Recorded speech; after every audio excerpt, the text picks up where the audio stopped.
বিশ্ব নবীজি যখন মদিনার জমিনে আসছেন তখনও পর্যন্ত নবী আমার প্রত্যেকটা মাসে 3টা করে রোজা রাখতেন। নবীজি শুধু এই 3টি রোজা রাখতেন না, হাদিসের ভিতরে এসেছে, হাদিসটা সহিহ, নবী আমার প্রত্যেকটা সোমবার দিনও রোজা রাখতেন। সোমবার এবং বৃহস্পতিবার নবীজি রোজা রাখতেন। সোমবার দিন নবীজি রোজা রাখার কারণ হলো যে নবীজির এক বেদুইন ব্যক্তি জিজ্ঞেস করলেন, ইয়া রাসূলুল্লাহ, প্রতিটা সোমবার দিনে আপনি রোজা রাখেন কেন? নবী আমার ডাক দিয়া বলে, ও আমার সাহাবীরা, শুনে রাখো, প্রত্যেকটা সোমবার দিন রোজা রাখার কারণ হলো আমি এই সোমবার দিন আল্লাহর জমিনে এসেছি। নবী আমার যেই দিন দুনিয়ার জমিনে এসেছেন ওই দিনের নাম হলো সোমবার। আল বিদা ওয়ান নিহায়ার ভিতরে লিখছে, আল্লাহর পয়গম্বর বলেন, নবী আমার পবিত্র জবানে বলেছেন, পৃথিবীর জমিনে ইসলামের সব থেকে বড় শত্রু ছিল আবুল আহাব, নবীজির আপন চাচা। আবুল আহাব ছিল ইসলামের সব থেকে বড় শত্রু। আবু বকর ছিল ইসলামের সব থেকে বড় বন্ধু ছিলেন। আবুল আহাবের ইন্তেকালের পরে দীর্ঘ 1 বছর পরে এক ব্যক্তি আবুল আহাবরে স্বপ্নের ভিতরে জিজ্ঞেস করে, আবুল আহাব, তুমি তো মক্কার জমিনের টপ লিডার ছিলে, বড় মাপের মাস্তান ছিলে। আল্লামা ইমাদউদ্দিন ইবনে কাসির লিখেছেন, আবুল আহাবরে জিজ্ঞেস করা হলো, আবুল আহাব, মক্কার জমিনে তুমি টপ লিডার ছিলে, বড় মাস্তান ছিলে, ইসলামের বিরুদ্ধাচরণ করেছো, আপন ভাতিজা মুহাম্মাদের বিরুদ্ধে গিয়েছো, তোমার অবস্থা কি বলো? আবুল আহাব বলে, দুনিয়ার ভিতরে যত অপকর্ম করেছি সব শাস্তি কবরে আমারে ভোগ করতে হয়, তবে একটা ভালো কাজ করেছিলাম যার কারণে ওই দিনে আমার আযাবটা কমিয়ে দেওয়া হয়, আযাবটা লঘু করে দেওয়া হয়। এই দিনের নাম হলো সোমবার। কারণ নবী আমার যেই দিন দুনিয়ার জমিনে এসেছেন, নবীজির একটা দুধ মাতা ছিলেন, হযরতে সুয়াইবা রাদিয়াল্লাহু তাআলা আনহা। নবীজি আল্লাহর জমিনের ভিতরে শিশু অবস্থায় 3 জন মহিলার দুধ পান করেছিলেন। নিজের মা আমিনার দুধ পান করেছেন, সুয়াইবার দুধ পান করেছেন, হালিমাতুস সাদিয়ার দুধ পান করেছেন। এই সুয়াইবা দৌড়ে এসে আবুল আহাবের বাদী ছিল। আবুল আহাবরে ডাক দিয়া বলে, আবুল আহাব, তোমার ভাতিজা মুহাম্মদ আল্লাহর জমিনে এসেছে। এই কথা শোনা মাত্র আবুল আহাব ডাক দিয়া বলে, তুই এমন একটা সংবাদ আমার কাছে নিয়ে এসেছিস, যা আমি তোরে আজাদ করে দিলাম, স্বাধীন করে দিলাম। এই যে স্বাধীন করে দিয়েছে, নবীজির আগমনে খুশি হওয়ার কারণে, সেই দিন সেই কারণে আবুল আহাবের আযাব সোমবার দিন ইন্তেকালের পরে এত বড় জালেম হওয়ার পরে আবুল আহাবের আযাব কমিয়ে দেওয়া হয়। আল্লাহু আকবার। নবী আমার প্রত্যেকটা সোমবার দিনে রোজা রাখতেন, বৃহস্পতিবারে রোজা রাখতেন। রোজার বিধান ফরজ হওয়ার আগে প্রত্যেকটা মাসে নবী আমার 3 দিন করে রোজা রাখতেন।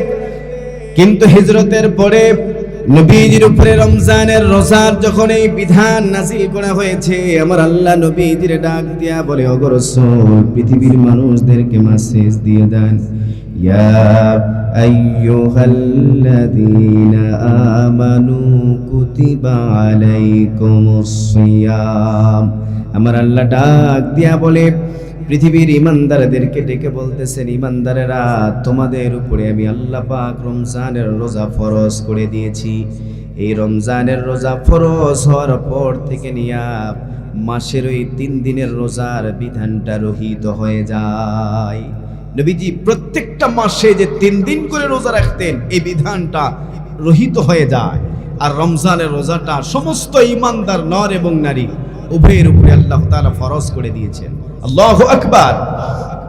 এটার একটা পরিবর্তন। নাম্বার 2, দ্বিতীয় নাম্বার পরিবর্তন হয়েছে, বিশ্ব নবীজি রহমতে আলম মুহাম্মাদুর রাসূলুল্লাহ, নবী যখন এই রমজানের আয়াতটা তেলাওয়াত করে শুনিয়ে দিলেন, রমজানের বিধান ফরজ করা হয়েছে, ওই সময় বিধানটা জানার পরে কেউ রোজা রাখতো, আবার কেউ রোজার পরিবর্তে মিসকিনদেরকে খাওয়ায় দিত। কেউ রোজা রাখতো, আবার কেউ রোজা না রেখে মিসকিনদেরকে খাবার খাওয়ায় দিত। এটা আস্তে আস্তে যখন ব্যাপকভাবে প্রসার শুরু হয়েছে, এটা বর্তমান আমাদের সমাজের ভিতরে দেখা যায়, ঠিক কিনা? অনেক ধনী মানুষ আছে, তারা রমজানের এই রোজা রাখার কষ্ট সহ্য করতে না পেরে অনেকেই আমাদের কাছে এই মাসালাটা জিজ্ঞেস করে, আমাদেরকে বলে যে হুজুর, রমজানের রোজা রাখতে বড় কষ্ট হয়, তো মিসকিনদেরকে খাওয়াইলে হয় না? ওই সময় এরকম বিধান ছিল যে রোজা ব্রত কিছু মানুষ পালন করতেন, আবার কিছু মানুষ ছিল তারা রমজানের এই রোজা পালন না করে গরিব মিসকিনদেরকে খাবার খাওয়াই দিত। এটা যখন ব্যাপকভাবে প্রসার বা বিস্তার লাভ করতে লাগলো, মানুষরা অলসতার দিকে পড়তে লাগলেন, বা ব্যাপকভাবে আমলটা যখন চালু হলো, তখনই আল্লাহ পাক ওহী নাযিল করলেন নবীজির উপরে, ফামান শাহিদা মিনকুমুশ শাহরা ফালইয়াসুম। এই বিধান নাজিল হওয়ার পরে তখন থেকে মুসলমানদের সমস্ত ঈমানদারের প্রতি রোজা রাখা আবশ্যক হয়ে গেল। শুধুমাত্র মাজুর ব্যক্তি ছিল যারা মাজুর, রোজা রাখার ক্ষমতা যাদের নাই, এরপরে যারা সফররত অবস্থায় থাকেন, এই দুইজন ব্যক্তির উপরে আমার আল্লাহ বিধানটা হালকা করে দিয়েছেন, তারা ছেড়ে দিতে পারে। কিন্তু অন্যথায় আপনার শক্তি আছে, সামর্থ্য রয়েছে, আপনার উপরে রোজা ফরজ, রোজা আপনারে রাখতেই হবে, ঠিক কিনা? জবান খুলে বলেন ঠিক কিনা? এই দ্বিতীয় নাম্বার পরিবর্তন হয়েছে। তাহলে রোজার প্রথম পরিবর্তন, নবীজি রোজার বিধান ফরজ হওয়ার আগে, রোজার বিধানটা চালু হওয়ার আগে নবীজি প্রত্যেকটা মাসে 3 দিন করে রোজা রাখতেন। এরপরে বিশ্ব নবীজি রহমতে আলম মুহাম্মদুর রাসূলুল্লাহ সাল্লাল্লাহু আলাইহি ওয়াসাল্লাম, নবীজি আল্লাহ তাআলা নবীজির উপরে ওহী নাযিল করলেন, কুতিবা আলাইকুমুস সিয়াম, রোজা আমাদের উপরে আল্লাহ তাআলা ফরজ করে দিয়েছেন। সেদিনের পর থেকে নিয়ে ওই 3 দিনের রোজা রহিত হয়ে যায়, আর অবশিষ্ট রমজানের রোজা প্রতি মাসে আমাদের উপরে ফরজ হয়ে যায়। সুবহানাল্লাহ বলেন, আল্লাহু আকবার। আরেকটা পরিবর্তন কি? এটা একটা পরিবর্তন। আরেকটা পরিবর্তন কি?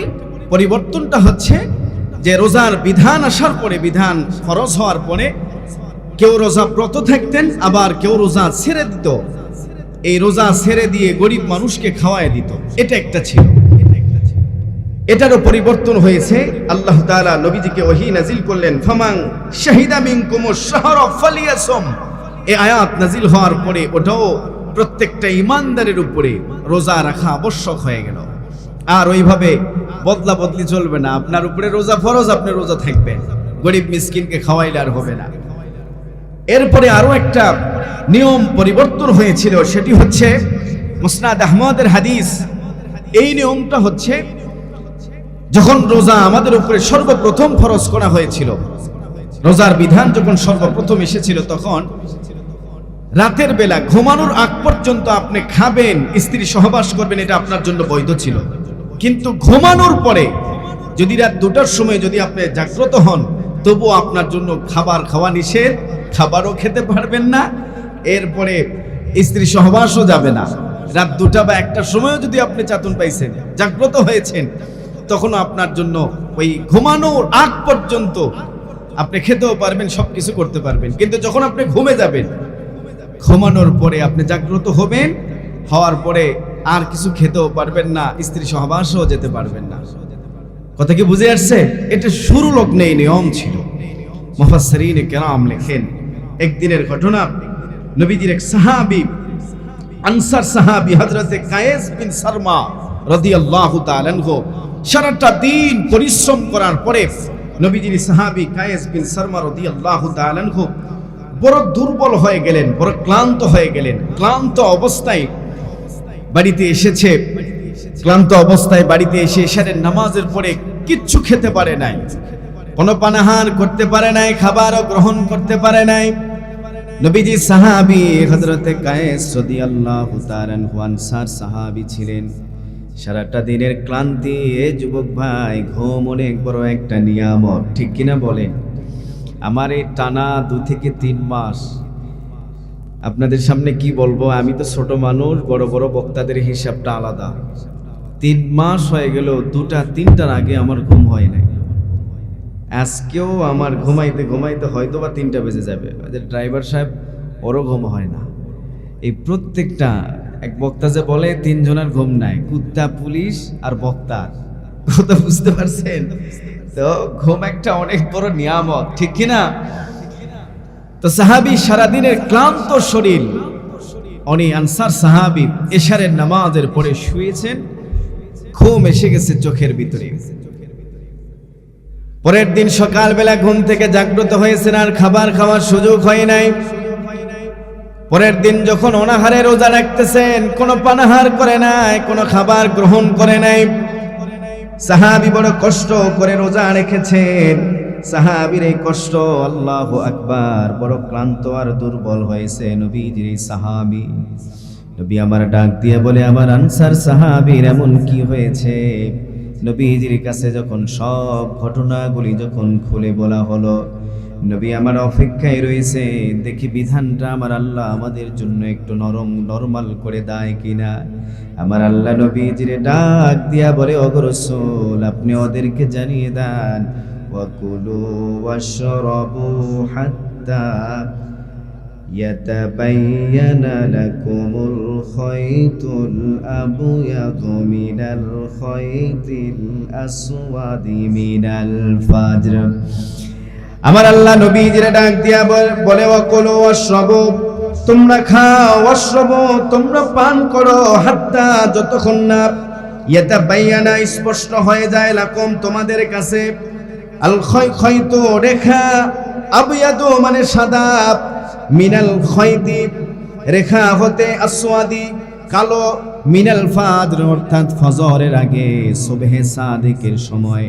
সকাল হলো 2 প্রকার, একটা হলো সুবহে কাযিব আর একটা হলো সুবহে সাদিক। এই সকাল হলো 2 প্রকার। বলেন সকাল কয় প্রকার? 2 প্রকার। একটা সুবহে কাযিব আর একটা হচ্ছে সুবহে সাদিক। এই যে সুবহে কাযিব মানে মিথ্যা সকাল, আর সুবহে সাদিক মানে সত্য সকাল। সুবহে সাদিকে সাদা রেখা থেকে কালো রেখা পৃথক হওয়ার আগ পর্যন্ত খেতে পারবে, পান করতেও পারবে। সুবহানাল্লাহ, আল্লাহু আকবার।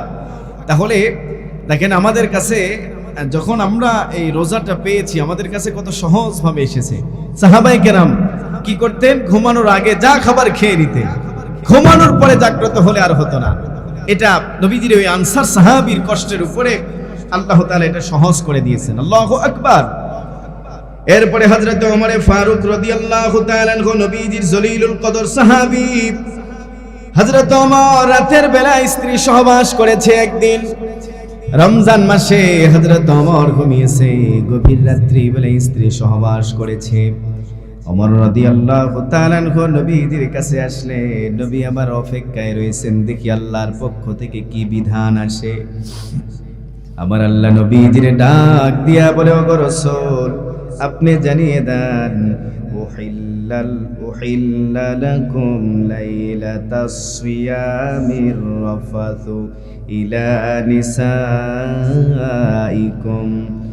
হুন্না লিবাসুল লাকুম ওয়া আনতুম লিবাসুল লাহুন্না। আল্লাহু আকবার। বলেন, আমার আল্লাহ নবীজির ডাক দিয়া বলে, ওদেরকে জানিয়ে দেন, এখন থেকে ওই যে সুবহে সাদিকের আগ পর্যন্ত স্ত্রী সহবাসটাও আমার আল্লাহ বৈধ করে দিয়েছেন। সুবহানাল্লাহ। অনেকে এটা প্রশ্ন করে থাকে, হুজুর রমজান মাসে রাতের বেলা কি স্ত্রী সহবাস জায়েজ আছে? হ্যাঁ, জায়েজ আছে। হযরত ওমর এটা করে বসছিলেন। হযরত ওমর রাদিয়াল্লাহু তাআলা আনহু, সাহাবীদের ভুল, এটা আল্লাহ পাকের রহমত, ঠিক কি না? সাহাবায়ে কেরাম ওই সময় একটু এলোমেলো হয়েছে, ভুল বললে এটা গুনাহ হবে, আল্লাহ বেয়াদবি মাফ করুক। সাহাবীদের দ্বারা আমল হয়েছে, আল্লাহ এটা শুধরায় দিয়েছে। কারণ এই সময় যদি এরকম বিপদ হতো তাহলে তো মহা মুশকিল। এজন্য আল্লাহ জানতেন যে আনেওয়ালা নবীজির উম্মতরা এরকম বিপদে পড়বেন, এই কারণেই আল্লাহ পাক ওই সময় এটা আমাদের জন্য বিধানটা সহজ করে দিয়েছেন। আল্লাহু আকবার। রমজানে, হিজরতের পরে রমজানের রোজার ভিতরে 3টা পরিবর্তন। কয়টা পরিবর্তন? 3টা পরিবর্তন। 1 নাম্বার, নবীজি প্রত্যেকটা মাসে 3 দিন রোজা রাখতেন, কিন্তু যখন কুতিবা আলাইকুমুস সিয়াম এই বিধান নাজিল করা হয়েছে তখন প্রত্যেকটা রমজানে অর্থাৎ রমজান মাসে আমাদের উপরে রোজাটা ফরজ করা হয়েছে। ওই 3 দিনের রোজাটা আমাদের মাঝে রহিত হয়ে গেছে, তবে একেবারে মুছে যায় নাই। 3 দিনের রোজ 3 দিন, এই প্রত্যেকটা মাসে 3 দিন রোজা রাখতে পারবে, এটাও সুন্নাহ অথবা নফল ইবাদতের ভিতরে পড়ে, সুন্নতে জায়েদা।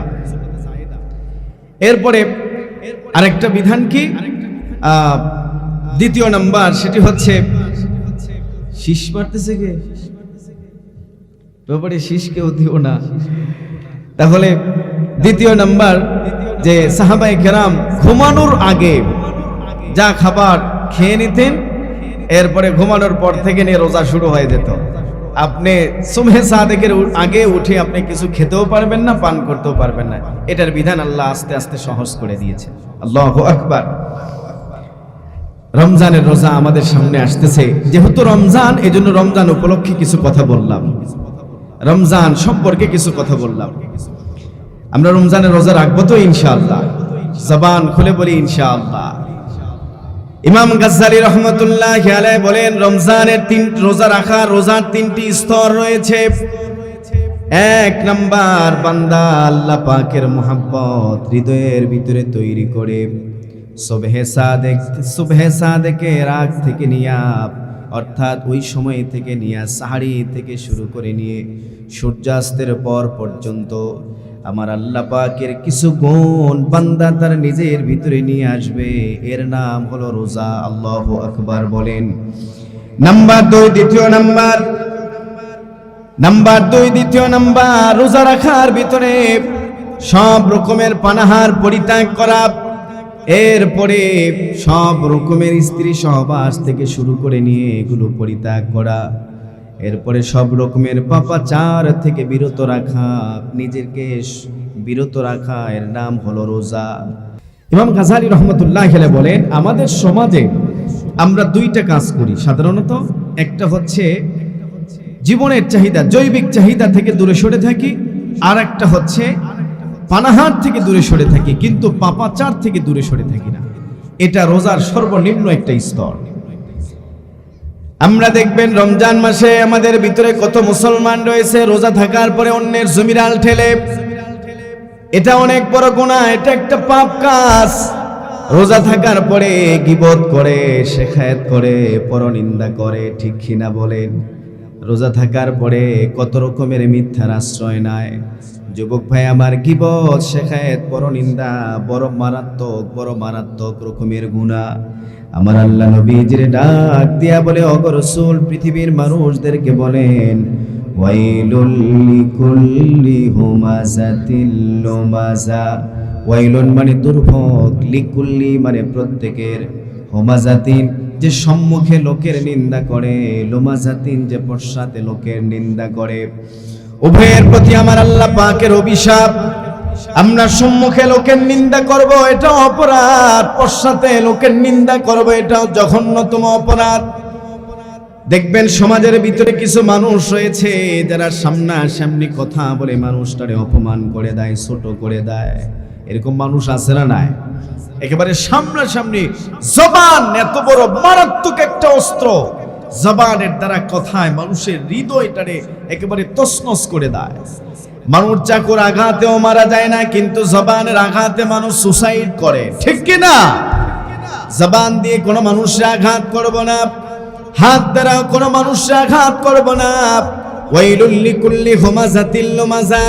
আমার আল্লাহ বলেন, আমি আল্লাহর পক্ষ থেকে দুর্ভোগ, আমি আল্লাহর পক্ষ থেকে অভিশাপ, যারা মানুষের সম্মুখে দাঁড়িয়ে মানুষটারে অপমান করে, আঘাত দিয়ে মানুষকে ছোট করে। নাম্বার 2, দ্বিতীয় নাম্বার, মানুষের পশ্চাতে গোপনে মানুষের বিরুদ্ধে বিভিন্ন ধরনের গীবত, শেখায়েত, পরনিন্দা, মিথ্যা তহমত করে থাকে। আমার আল্লাহ বলেন, এই 2 গ্রুপ মানুষের উপরে আমি আল্লাহর দুর্ভোগ। যুবক ভাই আমার, আমরা রমজান মাসে মানুষের গীবত থেকে দূরে সরে থাকব। কোন মানুষের গীবত করব না, শেখায়েত করব না, পরনিন্দা করব না। সমস্ত পাপাচার থেকে যদি দূরে সরে থাকতে পারি, বুখারীর বর্ণনা এসেছে, নবী আমার বলে, আমার সাহাবায়ে কেরামদেরকে মেসেজ দিয়ে দাও, ওয়া মান সামা রমাযান ঈমানাও ওয়া ইহতিসাবান গুফিরা লাহু মা তাকদ্দামা মিন যামবিহি। নবী আমার বলে, কোন ব্যক্তি যদি ঈমানের সাথে সওয়াবের আশায় রমজান মাসের রোজা রাখলো, আমার আল্লাহ তার জীবনের সব গুনাহগুলিকে মাফ করে দেয়। বুখারীর আরো বর্ণনা এসেছে, ওয়া মান কামা রমাযান ঈমানাও ওয়া ইহতিসাবান গুফিরা লাহু মা তাকদ্দামা মিন যামবিহি। আবু হুরায়রা থেকে হাদিসটি বর্ণিত। নবী আবার বলে, আমার উম্মতদেরকে মেসেজ দিয়ে দাও, যারা ঈমানের সাথে সওয়াবের আশায় রমজানের রাত জেগে জেগে ইবাদত করলো, দাঁড়িয়ে দাঁড়িয়ে ইবাদত করলো, আমার আল্লাহ তার জীবনের গুনাহগুলি মাফ করে দেয়। আর এরপরে হাদিসের ভিতরে রয়েছে, ওয়া মান কামা লাইলাতুল কদরি ঈমানাও ওয়া ইহতিসাবান গুফিরা লাহু মা তাকদ্দামা মিন যামবিহি। নবী আমার বলে, কোন মানুষ যদি রমজানে লাইলাতুল কদরের রাত জেগে জেগে ইবাদত করে, নবী আমার বলেন, আমার আল্লাহ তার জীবনের সব গুনাহগুলিকে মাফ করে দেয়। আল্লাহু আকবার। আমার আল্লাহ নবীজির লাইলাতুল কদর সম্পর্কে বিশ্ব নবীজিরে বলেন, নবী আমার লাইলাতুল কদর সম্পর্কে আমার আল্লাহ নবীজির ধারণা দিতেছেন। নবীজিরে বলেন, ইন্না আনজালনাহু ফি লাইলাতিল কদর। ইন্না মানে নিশ্চয়, আনজালনাহু আমি আল্লাহ নাজিল করিয়াছি, ফি লাইলাতিল কদর লাইলাতুল কদরের রাত্রিতে। লাইলাতুল কদরের রাত্রিতে আমার আল্লাহ কোরআনুল কারীম নাজিল করেছে। শুধু লাইলাতুল কদরের রাত্রিতে নয়, এ যুবক ভাই, আমার আল্লাহ রমজানের লাইলাতুল কদরের রাত্রিতে কোরআনুল কারীমটারে নাজিল করেছেন। হযরত নবীজির সাহাবী, দরবেশ সাহাবী আবু যর গফারি থেকে বর্ণিত, নবীজির সাহাবী বর্ণনা করেন, বিশ্ব নবীজির সাহাবী আবু যর গফারি বলেন, রমজান এমন একটি মাস, যেই মাসে আসমানি সমস্ত কিতাব নাজিল করা হয়েছে। অর্থাৎ রমজানের 3 তারিখে ইব্রাহিম খলিলুল্লাহর সহিফা নাজিল করা হয়েছে। রমজানের 6 তারিখে তাওরাত নাজিল করা হয়েছে। রমজানের 13 তারিখে জবুর নাজিল করা হয়েছে। রমজানের 18 তারিখে ইনজিল নাজিল করা হয়েছে। রমজানের 20 তারিখে কোরআনুল কারীম নাজিল করা হয়েছে। তবে বুখারীর বর্ণনায় রয়েছে, কেউ যদি রমজানে শবে কদর পেতে চায়, রমজানের শেষ দশকের রাতগুলি যেন তারা তালাশ করে। আবার সমস্ত উলামায়ে কেরামদের বক্তব্য হচ্ছে, কেউ যদি শবে কদর পেতে চায়, তাহলে রমজানের শুরু রাত থেকে শুরু করে নিয়া ঈদের রাত পর্যন্ত প্রত্যেকটা রাত যেন শবে কদর তালাশ করে। কারণ এই 30টা রাতের ভিতরে কোনো একটা রাত শবে কদর রয়েছে। লাইলাতুল কদরে খায়রুম মিন আলফি শাহর। আল্লাহু আকবার। আল্লাহ পাক নবীজিরে বলেন, লাইলাতুল কদর এমন একটি রাত, লাইলাতুল কদর এমন এক মহিমান্বিত রজনী, খায়ের উত্তম, মিন হতে আলফি মানে হাজার, শাহরুন মানে মাস, হাজার মাসের থেকেও উত্তম একটা রাত যদি আমল করা যায়। সুবহানাল্লাহ বলেন। একটা আমল, সহজ একটা আমলের কথা বলবো আপনাদেরকে, সহজভাবে একটা আমল করবেন, আমরা লাইলাতুল কদরের বরকত পেয়ে যাবো ইনশাআল্লাহ। প্রত্যেকটা রাতে, রমজানের প্রথম রাত, নবী বলেন, এটা তিরমিজির হাদিস, ইদা কানা আউয়ালু লাইলাতিন মিন শাহরি রমাযান ইউনাদি মুনাদি ইয়া বাগিয়াল খায়রি আকবিল ওয়া ইয়া বাগিয়াশ শাররি আকসির। নবী বলেন, আসমানে প্রথম রাত্রিতে, রমজানের চাঁদ ওঠার পরে আল্লাহ পাক নিজে এলান করেন, নেককারেরা তোমরা তোমাদের নেকিগুলি বাড়িয়ে দাও, গুনাহগারেরা গুনাহ বন্ধ করে নেকি বাড়িয়ে দাও। আল্লাহ পাক নিজে এলান করেন। মুহাদ্দিসিনে কেরাম লিখেন, সেই রাত রমজানের শুরু রাত থেকে নিয়ে একেবারে শেষ রাত পর্যন্ত, অর্থাৎ পুরা 30টা রাত যাবত প্রত্যেকটা রাতে কম করে হলো 5 টাকা রাতের বেলা দান করবে ইনশাআল্লাহ। যদি করি তাহলে লাভ কি? 30 রাতের ভিতরে কোনো একটা রাত তো শবে কদর রয়েছে, ঠিক কি না? 30 রাতের ভিতরে কোনো একটা রাত শবে কদর নাই? এই 30 রাতের ভিতরে কোনো একটা রাত শবে কদর রয়েছে। শবে কদরের নির্ধারিত কোনো আমল নাই। আপনি 30টা রাতে 5 টাকা করে, 10 টাকা করে, 50 টাকা করে যদি দান করেন, লাইলাতুল কদরি খায়রুম মিন আলফি শাহর, 1000 মাস টানা প্রত্যেকটা রাতে দান করলে যে সওয়াব হবে, ওই পরিমাণ সওয়াব আল্লাহ আপনার আমলনামায় দান করবে। 5 টাকা অনেক বিশাল দাম, তাই না? কিছু নয়, একটা পানের দাম। মসজিদে দিলেন অথবা মাদ্রাসায় দিলেন, প্রত্যেকটা রাতের বেলা দান করবে ইনশাআল্লাহ। এরপরে প্রত্যেকটা রাতে কম করে হলো 2 রাকাত তাহাজ্জুদের নামাজ পড়ব। আমরা যখন সাহারির সময় উঠব, সাহারির সময় সাহারি খাওয়া নবীজির সুন্নাহ। নবী আমার বলেন, নি'মা সাহারুল মুমিনিনা তামার, তোমাদের সাহারি যেন তামার দিয়ে হয়, খেজুর। তামার মানে কি? খেজুর। আমরা সাহারির সময় অনেকে অনেক রকমের খাবার মানে কিনে নিয়ে ব্যস্ত থাকি, যেহেতু সাহারি খাবার অনেকের অভ্যাস নাই, রাতের বেলা উঠে খাবার খাওয়া কষ্টকর হয়। নবীজি বলছেন যে আমি নবীজির সুন্নাহ, তামার খাবে। তামার মানে খেজুর। খেজুরের ভিতরে 5টি উপাদান রয়েছে। কতগুলি উপাদান? বলেন কতগুলি উপাদান?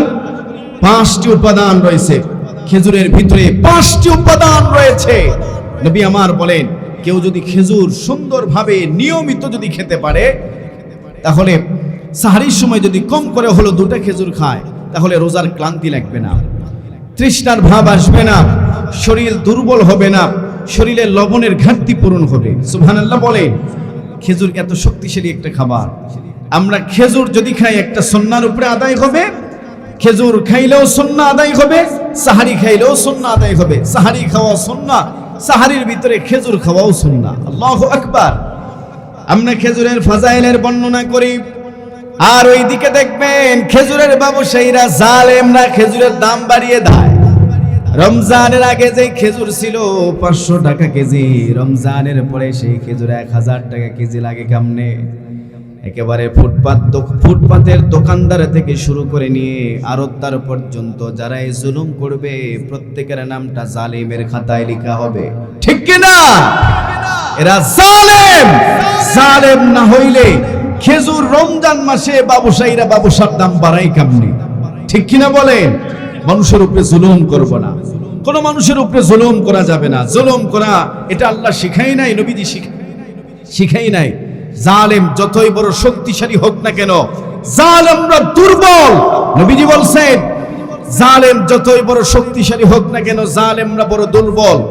জালেমরা এই দেশ থেকে বিদায় নিয়েছে, কিন্তু জালেমদের কিছু চামচা বাংলার জমিনে আছে, যারা প্রত্যেকটা দিন বিভিন্ন ভাবে ফিতনা তৈরি করে বাংলাদেশকে প্রশ্নবিদ্ধ করতে চায়। জবান খুলে বলেন ঠিক কিনা? রমজান নিয়ে আলোচনা করতেছি, বেশি কথা বলবো না, তবে একটা কথা বলে যায়, জালেম যতই বড় শক্তিশালী হোক, জালেমরা দুর্বল। ঠিক কিনা? এ ব্যাপারে মুফতি তকি উসমানী লিখেছেন, এই পৃথিবীর জমিনে বড় এক জালেম ছিল, যার নাম ছিল হাজ্জাজ বিন ইউসুফ। হাজ্জাজ বিন ইউসুফ খলিফা আব্দুল মালিক ইবনে মারওয়ান, যাকে মক্কা, মদিনা, তায়েফ, ইয়ামানের গভর্নরের দায়িত্ব দিয়েছিল। খলিফা আব্দুল মালিক ইবনে মারওয়ান হাজ্জাজ বিন ইউসুফ রে মক্কা, মদিনা, তায়েফ, ইয়ামান, ইরাকের গভর্নর বানিয়েছিল। হাজ্জাজ বিন ইউসুফ বড় শক্তিশালী বাদশা ছিলেন। তিনি কোরআনুল কারীমের হাফেজ ছিলেন, হাফেজ কোরআন ছিলেন। হাজ্জাজ বিন ইউসুফ ভাষা, সাহিত্যিকতা, বীরত্ব কম ছিল না। কোরআনুল কারীমের রাব লাগিয়েছে হাজ্জাজ বিন ইউসুফ। শুধু তাই নয়, হাজ্জাজ বিন ইউসুফ কোরআনুল কারীমের রাব লাগিয়েছে। এরপরে কখনো কোনোদিন নিশা পান করে নাই। হাজ্জাজ বিন ইউসুফ কোনোদিন নারী নিয়ে কখনো ফুর্তি করে নাই। হাজ্জাজ বিন ইউসুফ এত বড় বীর বাহাদুর বাদশা ছিলেন, যার শাসনামলে মুসলমানদের সীমানা, পরিসীমা রেখা ভারতের সিন্ধু থেকে নিয়ে ওদিকে ইউরোপ, আফ্রিকা পর্যন্ত বিস্তার লাভ করেছিল। কিন্তু এতগুলি গুণ একটা কারণেই ধ্বংস হয়ে যায়। হাজ্জাজ বিন ইউসুফ ছিল বড় জালেম। আল্লামা ইমাদউদ্দিন ইবনে কাসির আল বিদায়া ওয়ান নিহায়ার ভিতরে লিখেছেন, এই হাজ্জাজ বিন ইউসুফ তার শাসন আমল পরিচালনা করতে গিয়া 1,20,000 মানুষকে নির্বিচারে হত্যা করেছে।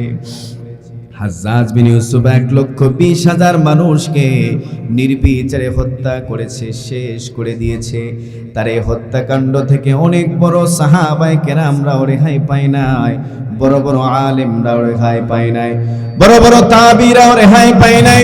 সর্বশেষ যারা হত্যা করেছিল, যার নাম ছিল সাঈদ ইবনে জুবায়ের রহমাতুল্লাহি আলাইহি, বিখ্যাত একজন তাবী ছিলেন, অনেক বড় মাপের একজন মানুষ ছিলেন, যার সাথে আমার আল্লাহর সম্পর্ক বড় ভালো ছিল।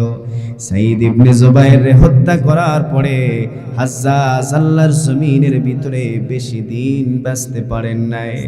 হাজ্জাজ বিন ইউসুফ ঘুমাইলে ঘুমের ঘরে স্বপ্নের ভিতরে সাঈদ ইবনে জুবায়ের জামা ধরে টান দিয়া ডাক দিয়া বলে, জালেম, কেন তুই আমারে হত্যা করছিস? বল, আমি কি অপরাধ করেছি? আমি কি অন্যায় করেছি? হাজ্জাজ বিন ইউসুফ ঘুম থেকে জাগ্রত হওয়ার পরে শরীরের ভিতরে কম্পন শুরু হয়ে যেত, শরীরটা এমন ভাবে কাঁপতো, কাঁপতে কাঁপতে ঠান্ডা বরফের মতো হয়ে যেত।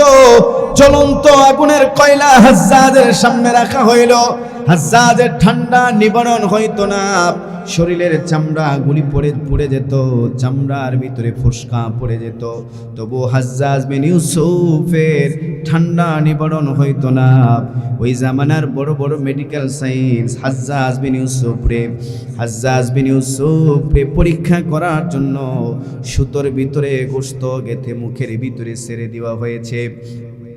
যখন মেডিকেল সায়েন্স গোশতটা বের করেছে, লক্ষ্য করে দেখে ওই গোশতের ভিতরে ভয়ঙ্কর আকৃতির কিছু পোকা জড়িয়ে আছে। হাজ্জাজরে ডাক দিয়ে বলে, হাজ্জাজ, তোমার এই রোগে ট্রিটমেন্ট করার মতো ক্ষমতা আল্লাহর জমিনের ভিতরে কোনো মেডিকেল সায়েন্সের নাই।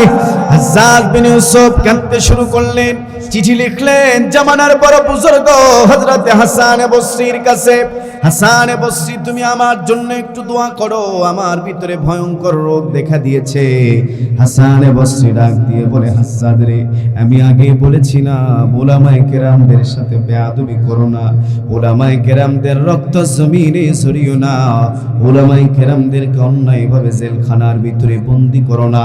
হাজ্জাজ, যাদের সাথে আল্লাহর সম্পর্ক, তুমি তাদের সাথে বিরুদ্ধাচরণ করেছো, আমার আল্লাহ তোমার উপরে নারাজ হয়ে গিয়ে তোমার ভিতরে রোগ দিয়েছে। এ যুবক ভাই, নবী আমার তায়েফের জমিনে নবীজির শরীরে যখন পাথর মারা হয়, নবীজির চামড়া কেটে কেটে রক্তগুলি পড়ে, নবী আমার রক্তগুলি মুছতেছেন, নবী আমার শরীরের ভিতরে রক্তগুলি মুছতেছে। বিশ্ব নবীজির সাহাবী হযরতে যায়েদ নবীজির ডাক দিয়া বলে, ওগো রাসূল, রক্ত মুছতেছেন, এই রক্ত কিন্তু আর শরীরের ভিতরে ঢুকবে না। নবী আমার ডাক দিয়া বলে, যায়েদ রে, আমি জানি আমার রক্ত আর শরীরে প্রবেশ করবে না, তবে আমি নবী জানি আমার রক্ত যদি তায়েফ স্পর্শ করে, আমার আল্লাহ তায়েফটারে বরবাদ করে দিবে, ধ্বংস করে দিবে। এজন্য আমি চাইতেছি আমার রক্ত যেন কোনোভাবে তায়েফের জমিন যেন স্পর্শ না করে। এই যুবক ভাই, উলামায়ে কেরামদের রক্ত হলো বিষ, পৃথিবীর জমিন সহ্য করার ক্ষমতা রাখে না। যারা তোমরা উলামায়ে কেরামদের রক্ত ঝরিয়েছ, নির্বিচারে উলামায়ে কেরামদেরকে শহীদ করে দিয়েছ। আমরা শাপলা চত্বরের কথা ভুলে যাই নাই, কত শত হাফেজে কোরআনের বুকে গুলি চালানো হয়েছে, ঠিক কিনা? জালেম যতই বড় শক্তিশালী হোক না কেন, জালেমরা বড় দুর্বল। হে যুবক ভাই, জুলুমের ভয়াবহ পরিণতি। জালেম যতই বড় শক্তিশালী হোক, পুলিশ প্রশাসন তার কবজার ভিতরে ছিল, মিলিটারি তার কবজার ভিতরে ছিল, নৌবাহিনী তার কবজার ভিতরে ছিল, কিন্তু আমার আল্লাহ যেদিন চেয়েছেন একটা শট দিয়ে দিল্লির ভিতরে নিয়েছেন। জবান খুলে বলেন ঠিক কিনা? রেখো না মনেতে ভয়, বান্দার খোদার দূর হয়ে যাবে বাধা সব, তোমার আমার এক মালিক আছেন, আছেন আমাদের রব, আছেন আমাদের রব। রেখো না মনেতে ভয়, বান্দা খোদার দূর হয়ে যাবে বাধা সব, তোমার আমার এক মালিক আছেন, আছেন আমাদের রব, আছেন আমাদের রব। তাকবীর, লিল্লাহি তাকবীর।